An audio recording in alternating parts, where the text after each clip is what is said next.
আরে বন্ধু, কি অবস্থা? রেজাল্ট তো বেরিয়ে গেল। আমি তো পাশ করেছি, আমি অনেক ভালো নাম্বারে পাশ করেছি। তুই কি করেছিস? বন্ধু আর বলিস না, তুই বলেছিস কি রেজাল্ট আমার পর ঠিকই আফসোস করবি। মেরেছি দুটো ডাব্বা, এখন আমি কি করবো? সালা, এখন কি করি আমি? হ্যাঁ, বাবা মা তো আমার বাসা থেকে বেরই করে দেবে। আমি এখন কি করবো? তোর কথা যদি আমি শুনতাম। আমি তো তোকে আগেই বলেছিলাম পড়তে বয় পড়তে বয়, এক সপ্তাহে বেশি নেই। তুই তো আমার কথা শুনলি না।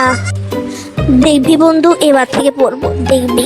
এবার এমন ফাটিয়ে পড়বো না যে আমি ডিরেক্ট A+ পেয়ে ছাড়বো।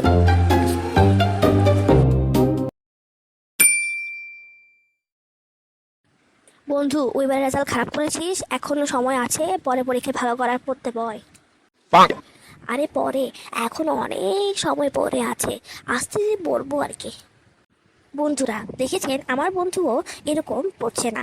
যখন পরীক্ষায় ফেল করে তখন বুঝতে পারে। আপনারা কিন্তু এরকম তো গ্রহণ করবেন না, না না হলে পস্তাতে হবে আমার বন্ধুর মতো।